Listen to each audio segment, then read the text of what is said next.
Hi, everybody. I'm Ryan Donlin. I am the Associate Executive Director for Learn, and it's my pleasure to welcome you tonight for, I was going to say our first Family University session, but it's actually our second because we just wrapped up with an elementary version of tonight's conversation. So, welcome to our secondary Family University session for this evening. Before we introduce everybody, I would just like to take a moment to say that tonight is the first of what we hope to be many sessions, and we don't have a predetermined agenda for those sessions. We really want to do a lot of listening and hearing what would be beneficial for our families as we all navigate our new reality of online learning and hybrid learning and in-person learning and whatever may come down the road. Tonight itself is a direct result of some of that listening. Hopefully, some of you were able to participate. Since last spring, we've held many town hall meeting forums.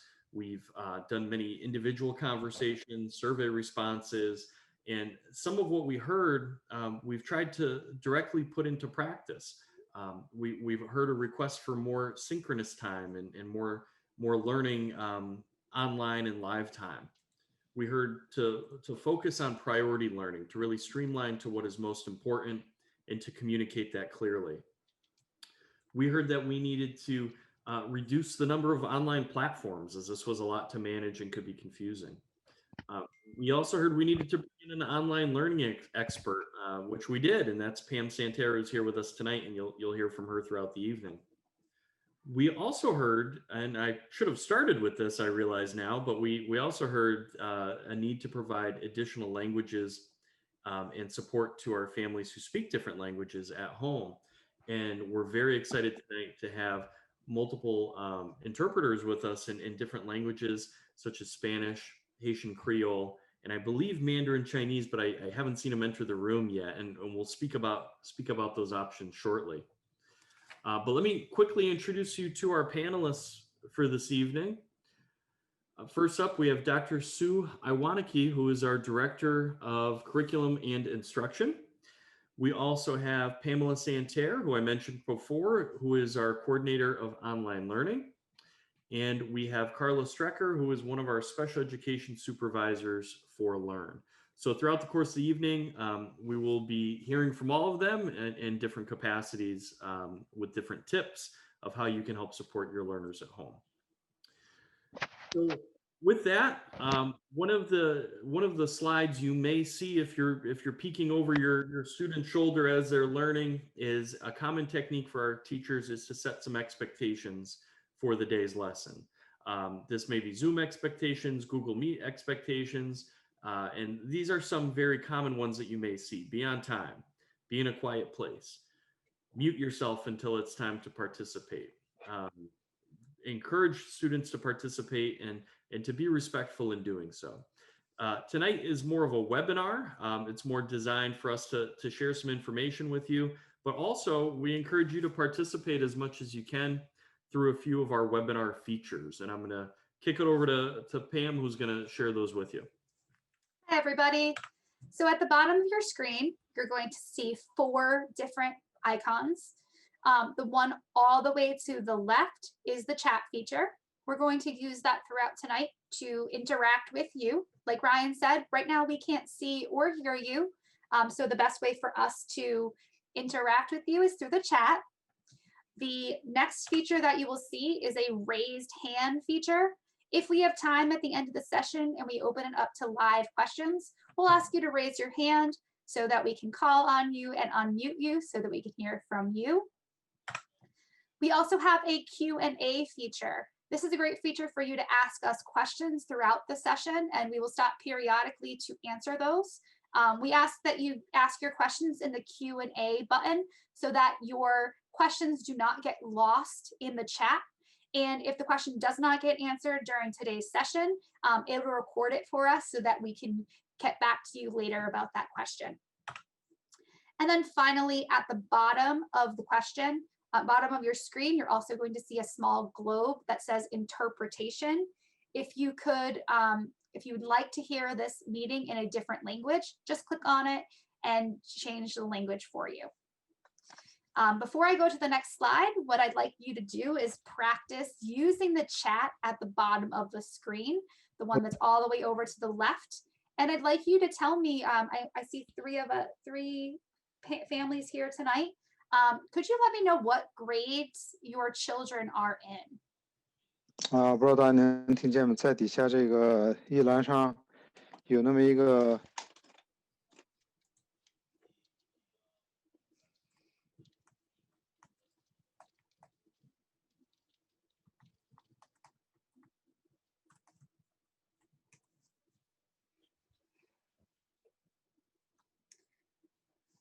See some 8th grades, 10th grade, 11th grade.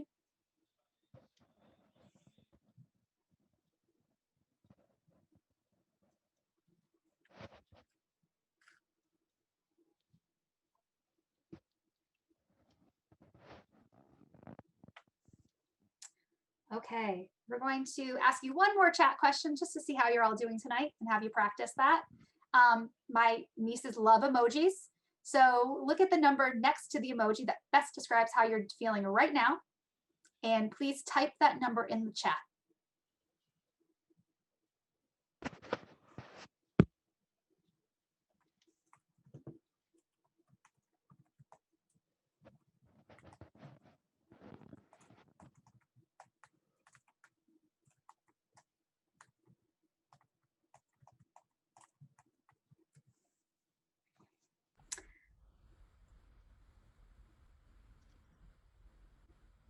我不知道大家能听见没有？我现在稍微晚一点，它下边有一个方框可以打进，你看上面有些人问问题，会有一个红色的。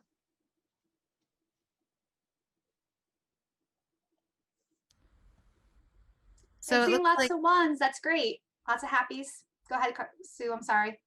Oh, no, that's okay. I was just going to say the exact same thing you just said. Happy to hear that people are happy tonight, and we're happy to have you. So thanks for joining us this evening. With that, I'm going to turn it over to Dr. Sue Iwaniki. So one of the things that we wanted to emphasize tonight is that even though your students may be older in middle school and high school, home and school are still the two stabilizing forces in your child's life.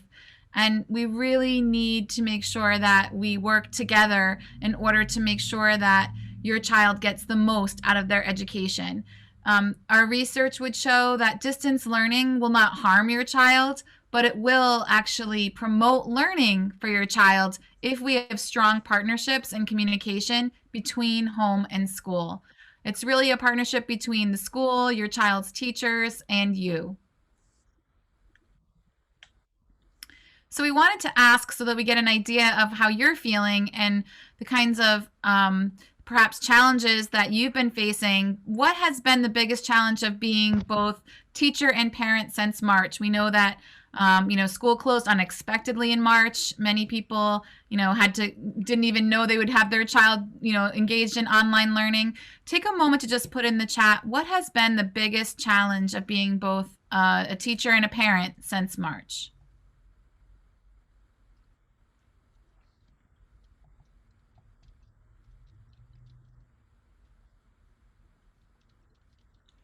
Just going to give a moment for the internet to let us hear your answers in the chat.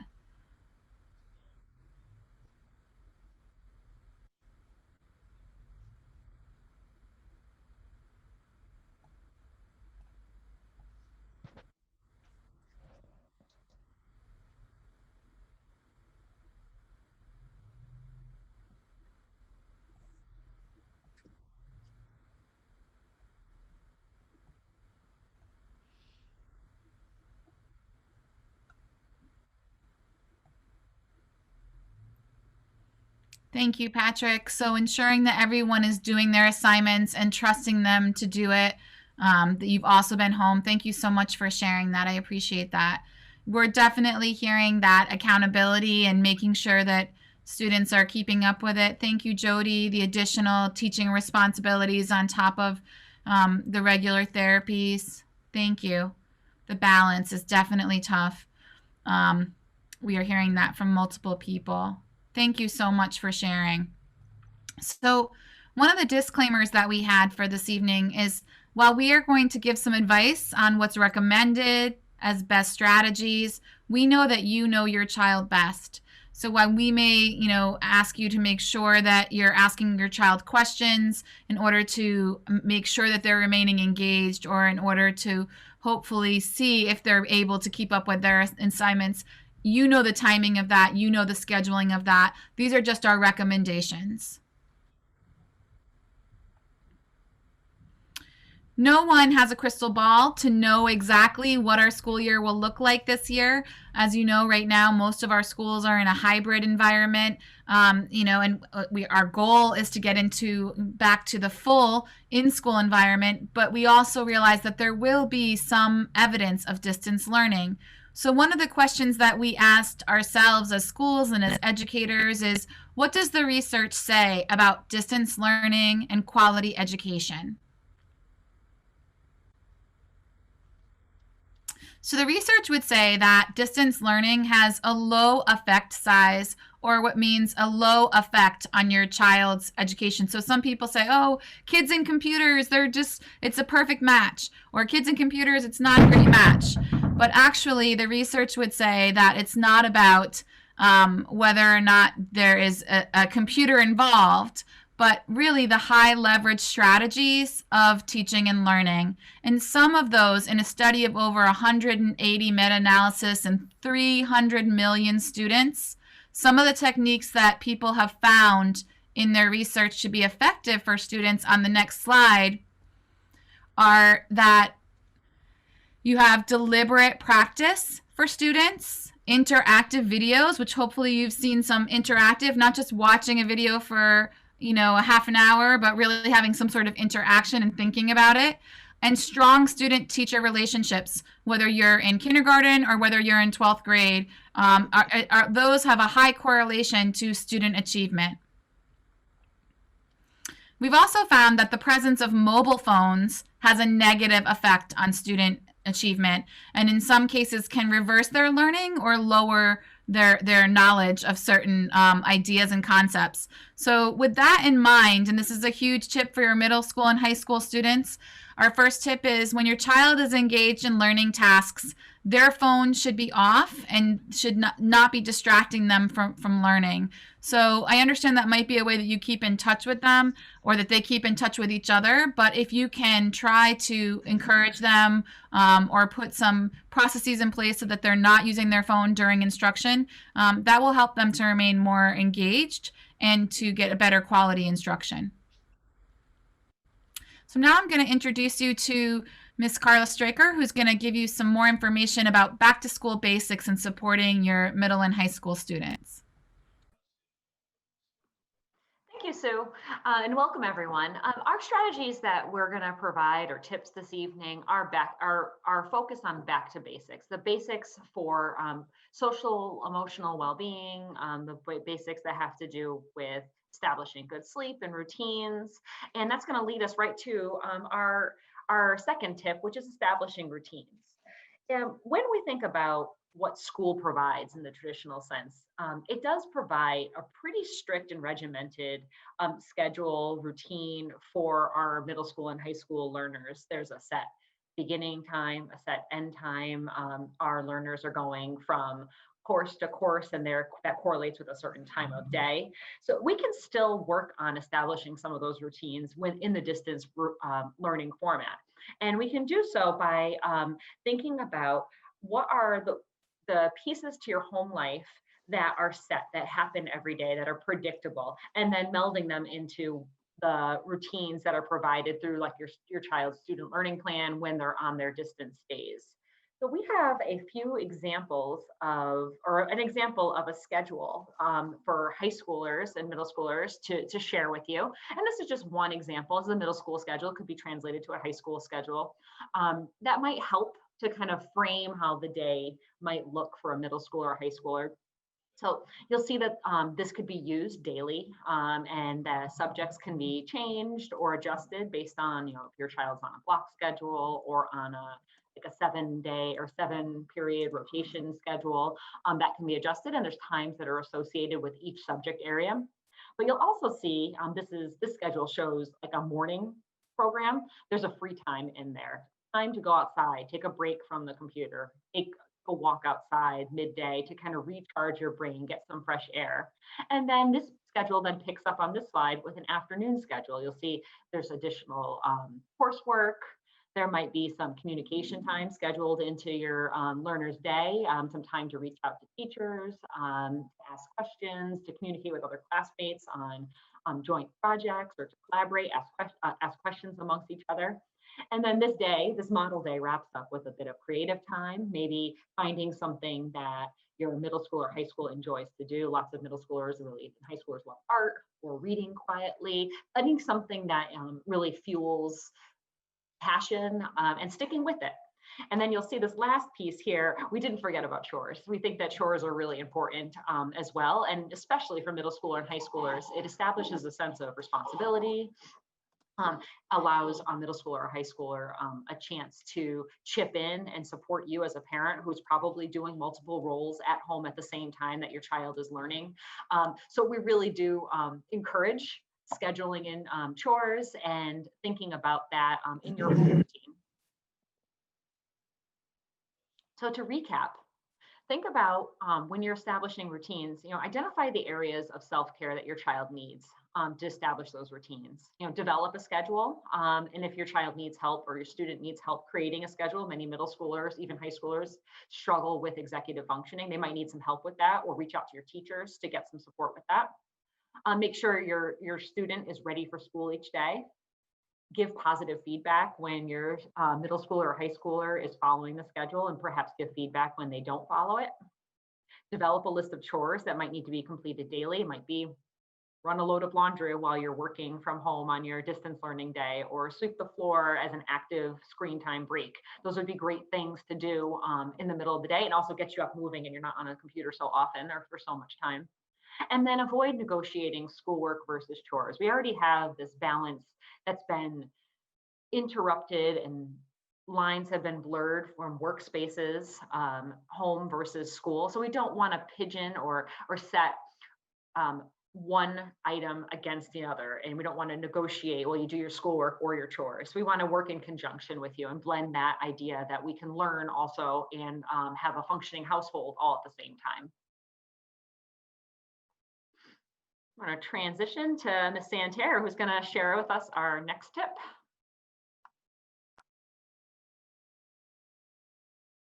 Another tip from researchers is about helping to create a learning space for your child. I know that it's really difficult in this, as Carla was saying, that it's really difficult to find the line between home and school right now. And so those who are researching what it's like to be schooling at home are recommending that they're finding success when parents are thinking really deliberately about the space in which their child is going to learn. And, if we think about this from an adult perspective, there are places that we go to that signal to us, give us environmental cues about what our behavior should look like when we're in that space. So if we're walking into a gym or a stadium, we're more likely to be upbeat and energetic versus if we're walking into a place of worship where we might find ourselves feeling more time to quiet or feeling more somber. And so you can create those types of situations in your home by establishing some learning zones. So we know that it's really not realistic to expect that families are going to have a dedicated room for their child to learn. And we know that in lots of situations, families are working and children are learning all in the same room.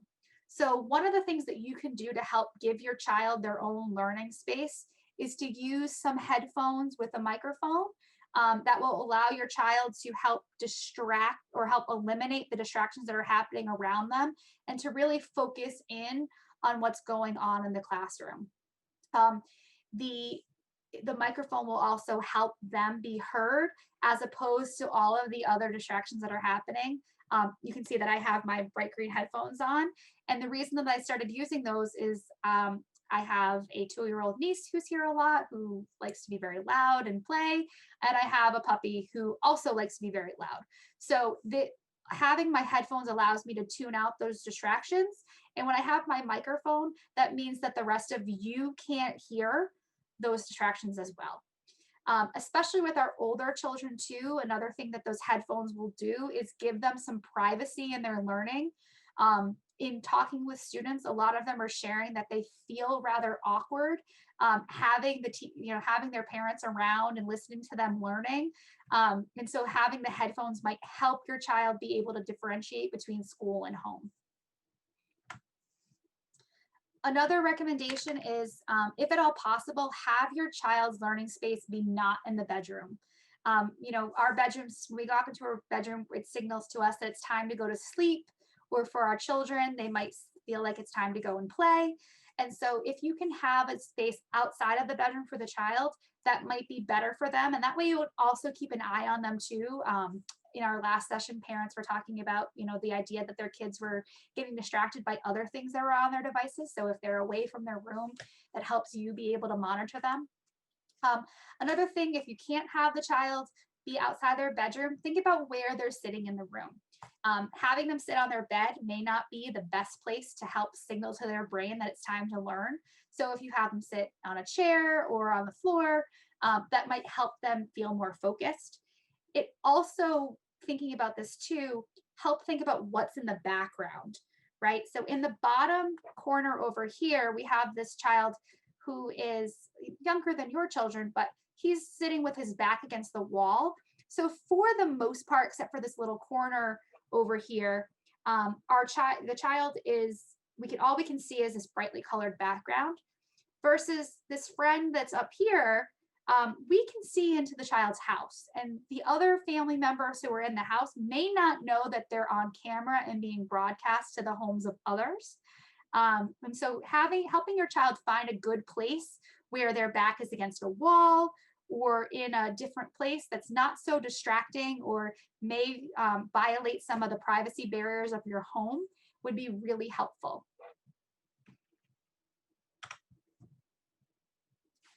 Another way to help give your child a learning space is to create some sort of dedicated space where they put their things every day so that those things don't go missing.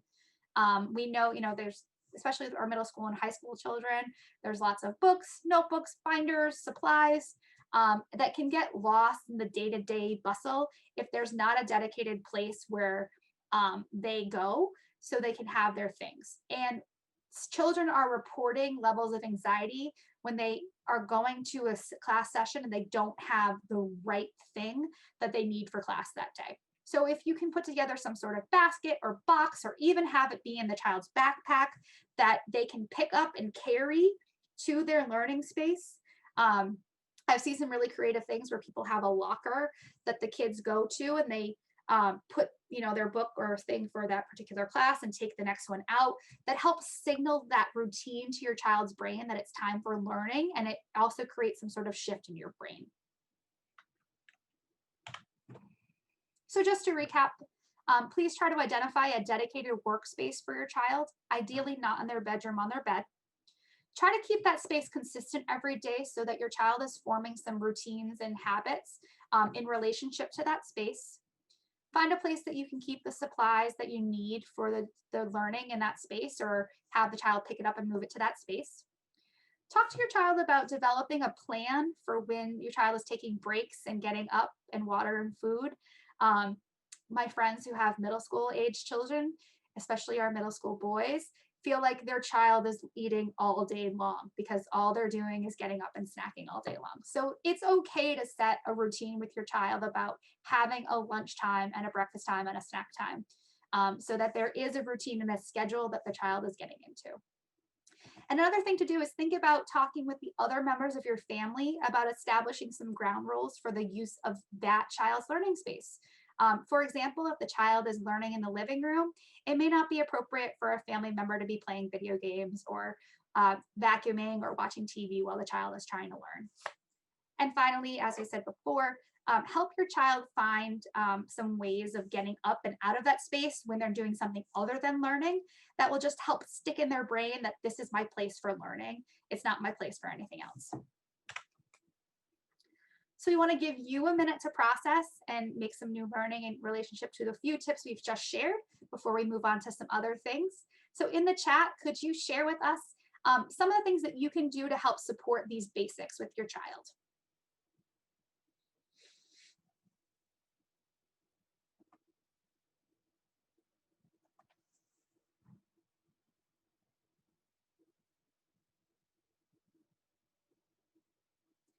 Thank you, Jody. Absolutely. Routines are really hard. And I know that my routines have broken down since COVID happened and I'm working at home. So I think you will see, if you concentrate on them, definitely an improvement in your child if you work on those.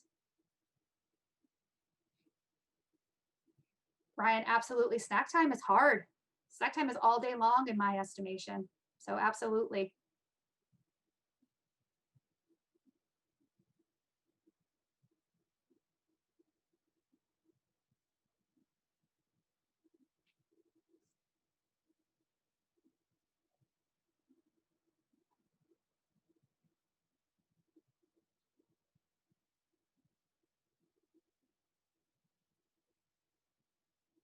Thank you. Great idea about a learning space. Helps for us as well if we have a dedicated workspace too, for those of you that are working from home while your child's learning.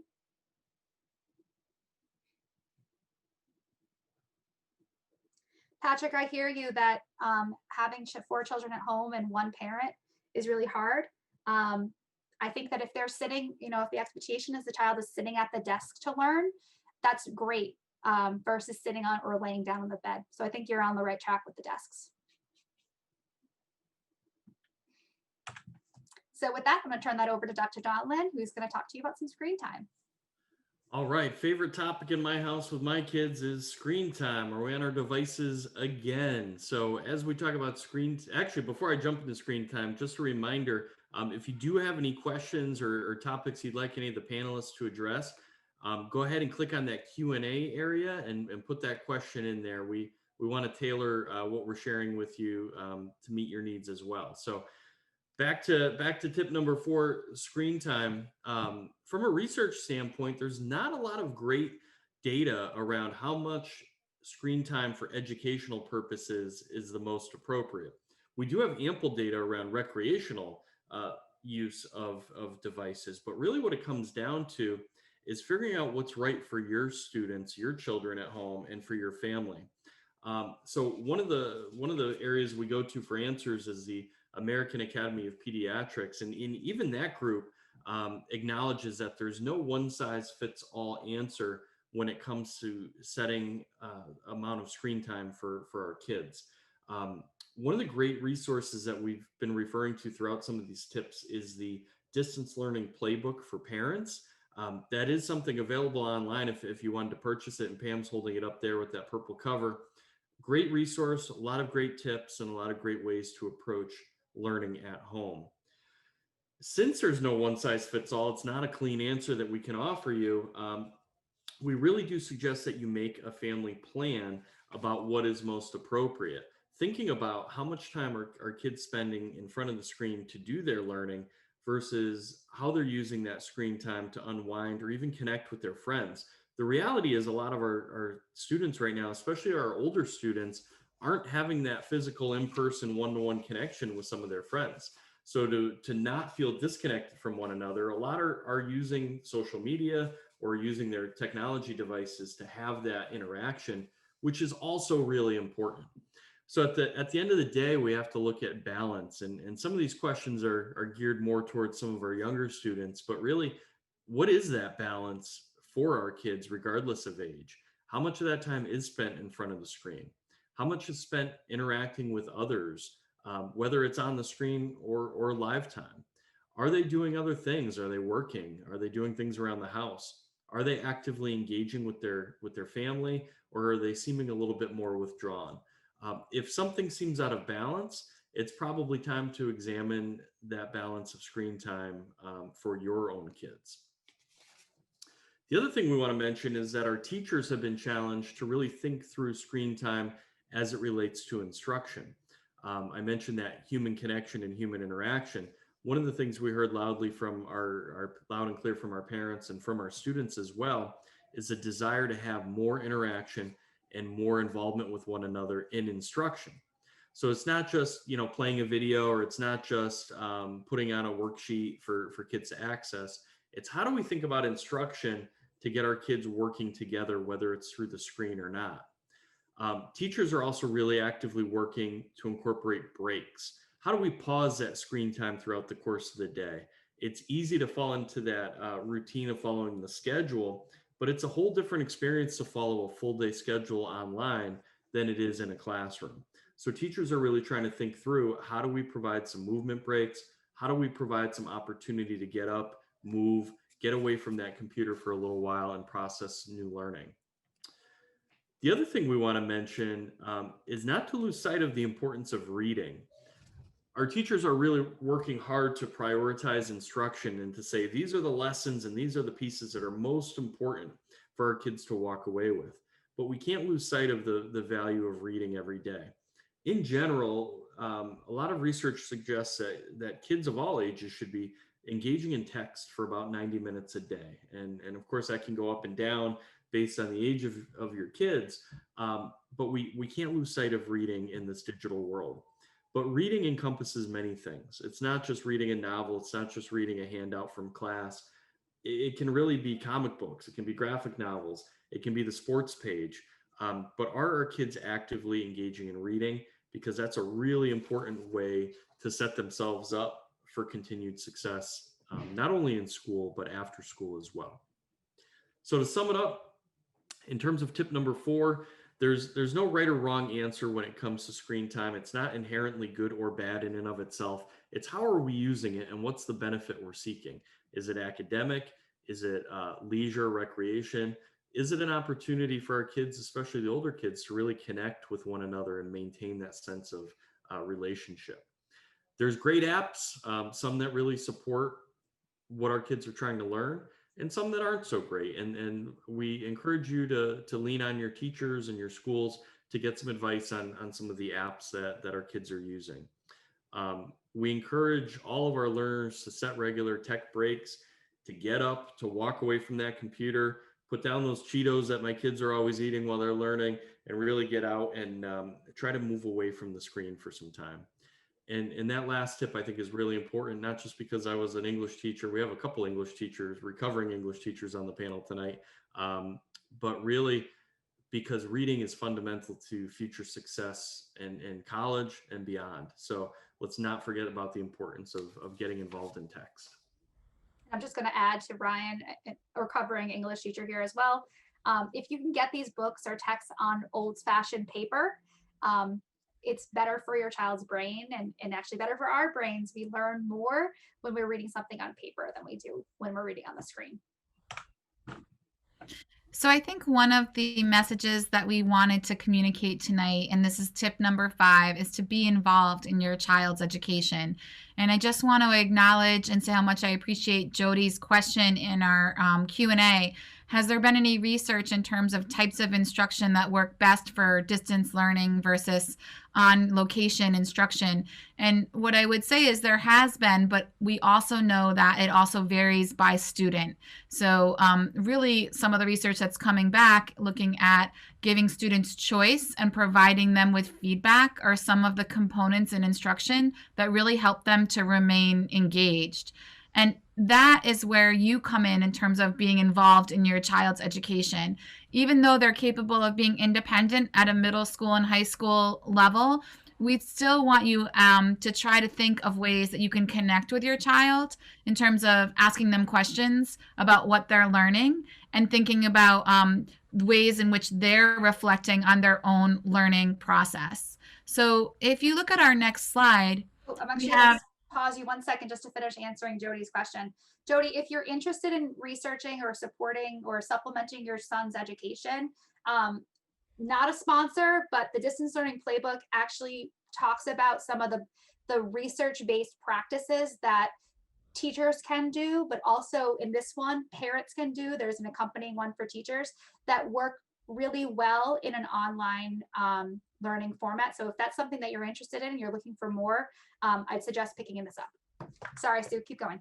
Oh, no worries. And I think too, Jody, just to remember to also reach out to your child's teacher, because there may be ways they can extend certain learning that could be helpful to you in terms of, and to your child and as a student.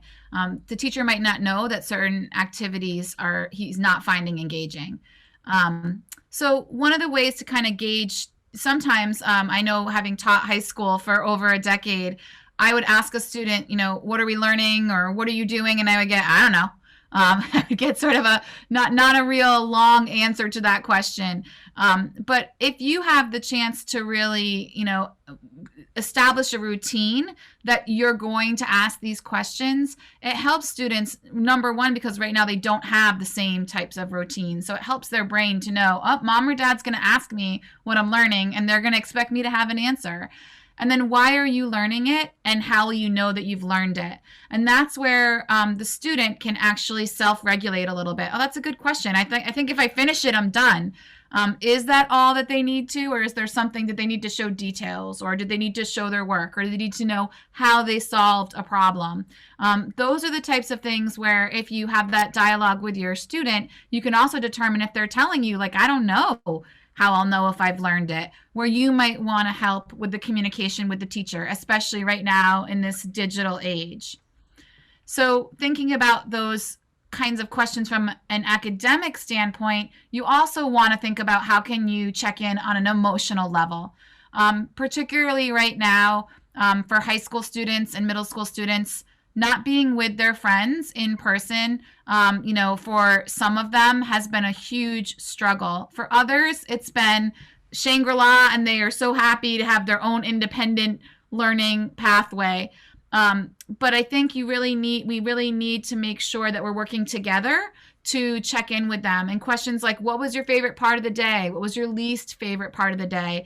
Tell me something unexpected that happened today, or tell me something funny about today, are ways that you can check in that show that you care about them, that you're checking in on their emotional state, and that you can use to communicate with the teacher. So that if you're seeing not only were they kind of disengaged, they haven't had a lot to tell you, but now you're asking them, how was your day? And they're like, I didn't like any of it. You may want to reach out to your child's school to talk to their advocate or their counselor and find out, how can we turn that around? A weekly schedule can be really helpful. In all of our Learn schools, we now have weekly schedules that have been instituted since the beginning of this year. So if you haven't been able to see those, we have those at the middle school and high school levels by content. We also have unit plans. So make sure that you reach out to your child's teacher if you haven't had a chance to see those. They also are posting a lot of information on their Google Classrooms. So if you need access to that, again, please reach out to your child's school. One of the ideas about how to really make sure that our partnership is successful for students is making sure that they have mind frames that allow them to drive their own learning and think about, how much am I learning right now? You want them to start thinking about, what is my current level of understanding of what I'm studying? How are they going to be confident when they take on a new challenge? What are the tools that are guiding their learning? And encourage them to seek feedback and recognize that it's okay if they make a mistake. They should make a mistake. I used to always tell my students, hey, we wouldn't come to school if we knew all the answers already. We learn from making mistakes. We want to monitor their progress and adjust their learning, and recognize their learning and give them the opportunity to share that with others. Here's where I made a mistake, but here's how I found an answer. So those are some of the mind frames that can allow students and your conversations together to grow in their learning. One of the aspects that can really help is if you develop a communication plan with your child's teacher. And I know that I've spoken with some parents who say, he's in 11th grade. I expect him to be able to do this. He has his own job. I still encourage you to have that communication plan. A lot of times we find out after it's 3 weeks into a marking period or 4 weeks, oh my goodness, I didn't realize he hadn't done any of that work. So if you already have it on your calendar to kind of touch base, how is my child doing? then you can get that information with enough time to partner if there are any challenges or to celebrate when they're doing really well. Another thing too is that Google Classroom has the Google Guardian Summary option. So if you want to be involved in your child's education, but you don't necessarily want to get in the way of their independence, you can ask your child's teacher to help you sign up for those Guardian summaries so that you can keep an eye on how he or she is doing in their classroom. You'll get a missing work report and all of those things, and you can change the frequency in which you get those reports. But that will help you keep an eye in the background. And then if you're seeing things that are starting to turn up as missing, or you get an alert that an important test or paper is coming up, you can help use those to have conversations with your child or to encourage them to reach out to the teacher or reach out to the teacher yourself. We also just wanted to ask you to remember that if you don't get a response right away to a question when you reach out to a teacher, just like all of us, teachers have families and small children at home, some of them, and are also working through all of the same dynamics we just mentioned earlier this evening. So we just ask your patience and to give them a little bit of grace in terms of response time. I know that I've navigated some conversations with people who've asked a question, but the teacher is still teaching the class, so they haven't been able to get back to respond immediately, but they will get back to you. So please try to just be as patient as you can, but continue to reach out, knowing that teachers are human too, and also navigating some of the same challenges we all are in this current climate. So just to recap, please be involved as much as you can in your students' education. Remember that you don't have to be the teacher to ensure that your child learns, but that questioning and asking them, engaging them in dialogue about their learning is really helpful. If you're not provided with one of those weekly schedules, please reach out to make sure that you get a copy so that you can build routines and help your child to build routines around it. Make sure your child is aware of what they're learning, why they're learning it, and how they'll know when they're successful, and help them to celebrate that success. And then develop a communication plan with the teacher so you can check in on how your child is doing.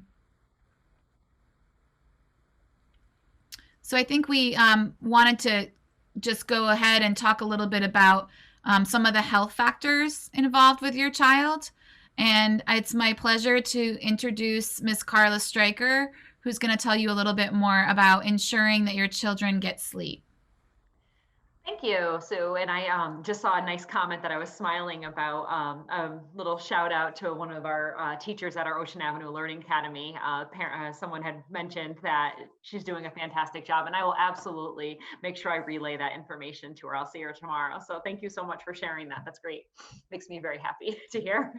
So I am going to focus on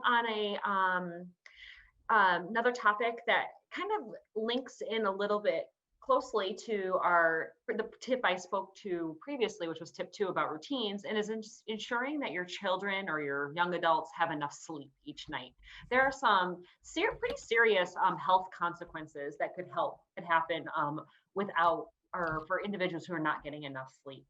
It could lead to mood disturbances, emotional instability, behavior problems, and even obesity. There's also other items, that are associated with poor sleeping habits.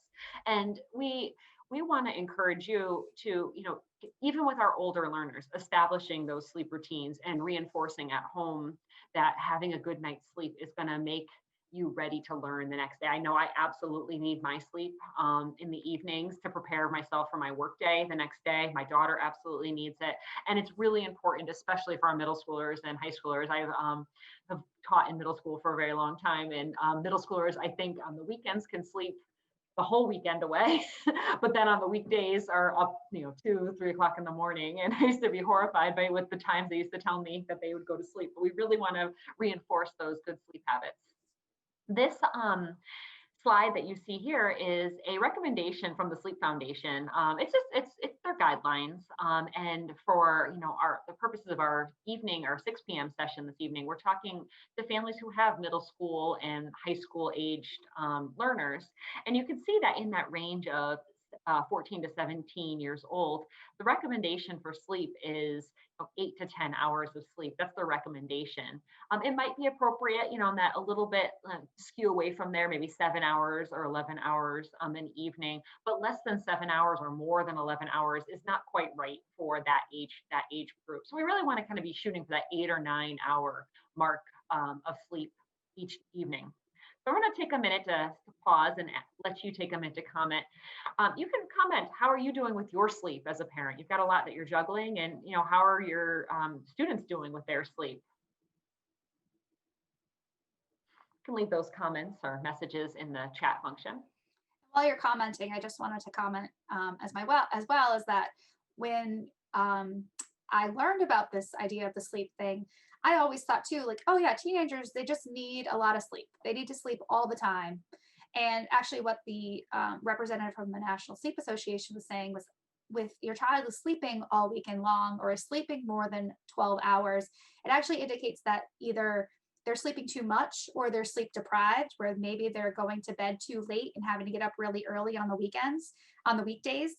So they're trying to constantly catch up. And so, as much as we want to give our older children independence, I know as a high school teacher, I've seen when our high school students are sleep deprived the next day. So it's important for you to help your child get a good sleep routine, even if they're a little bit older. And Jody mentioned here that she said her 15-year-old son goes to bed at 7 p.m. and wakes up at 6:30, and you're happy to see that that's like within that normal range, that 11-hour window. And I totally agree with you, Jody. My daughter, she's only 5 years old, but she's always been on the upper ends of those sleep schedules, always, since she was a baby. She would still nap daily if I let her, and she's in kindergarten. So I totally understand having a child that sleeps more and needs that sleep.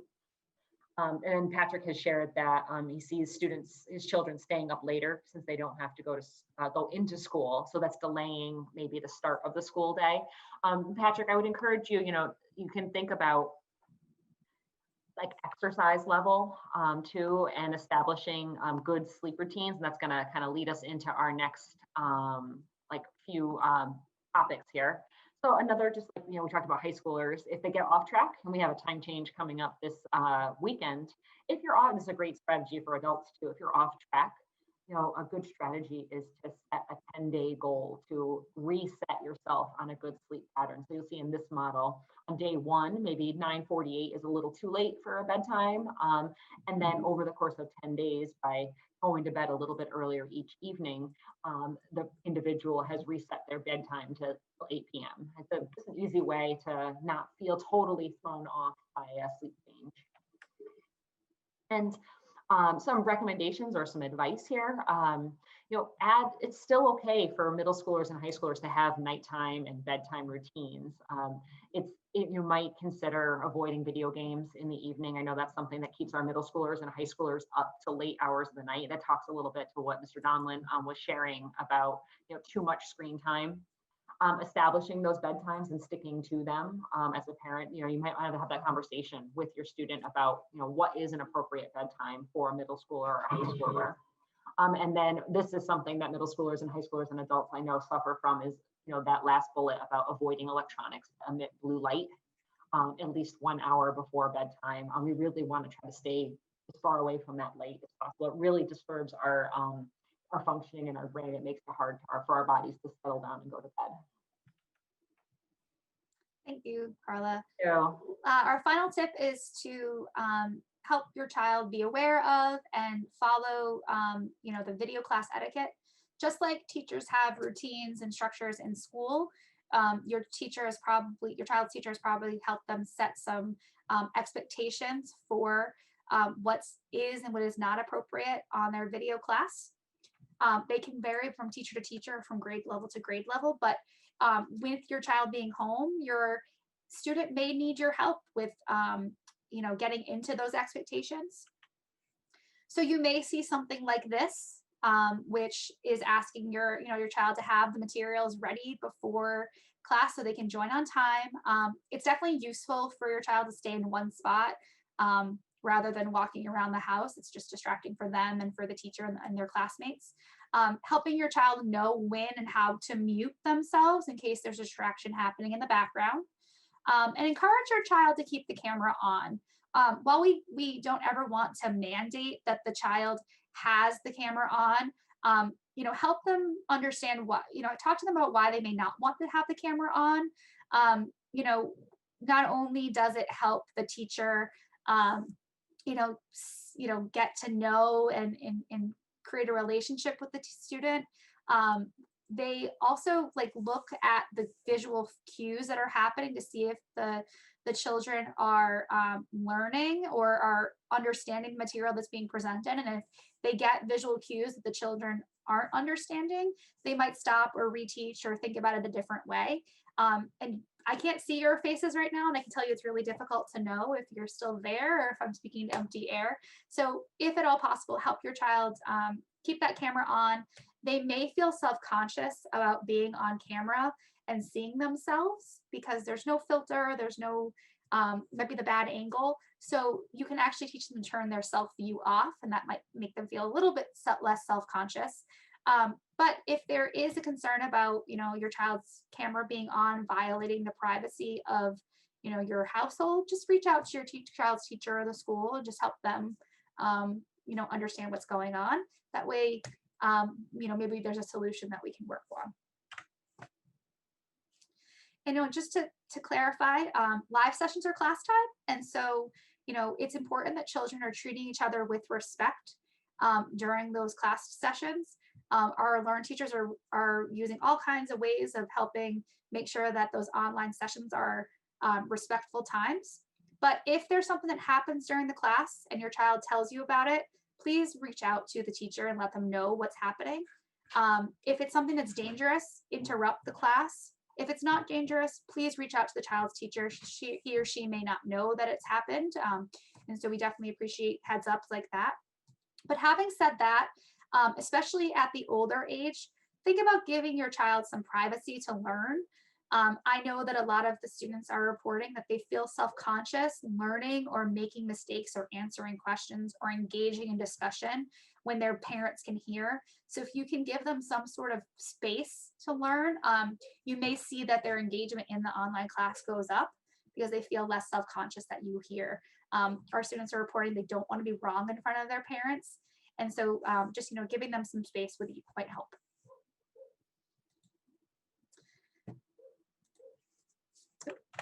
So just to recap, help your child know what's expected of them in an online session and help support them, help them know what the schedule is, help them, turn their camera off or their self-view off if that helps to alleviate some anxiety. Maybe be observant of how their behaviors are. And over the conversation around the dinner table, maybe ask them if they think they can improve their behavior during class, and talk to them about live sessions and what's going on, and think about reflection on their own learning and what works for them and what doesn't. So just to wrap our session up today, what is one strategy that you've learned today that you are going to try with your children?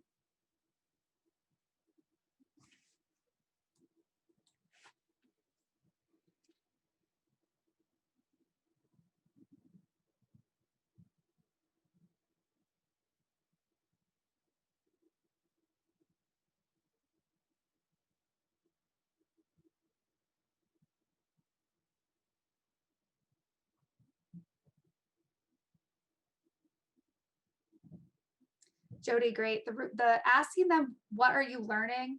I have two stepsons who are now older, they're in their 20s, but when they were 13 and 16, asking them the question about what did you do today? I got nothing. And I wish that I had had the tip about what are you learning today? Absolutely. Definitely get a better answer, especially with our teenagers.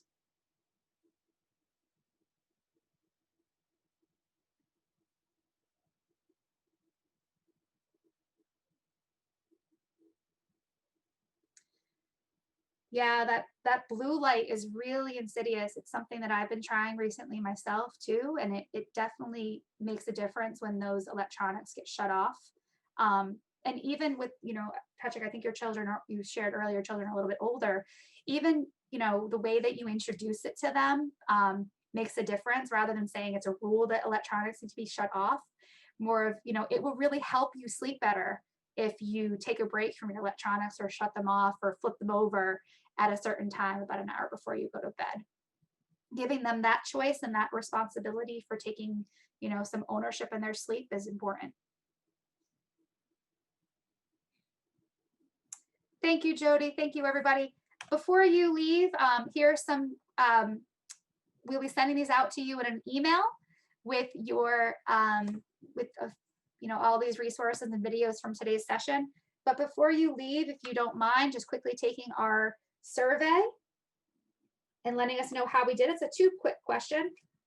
We'd love to get some feedback as we continue to make our Family University series. And you'll be getting emails from us as well about the next sessions coming up.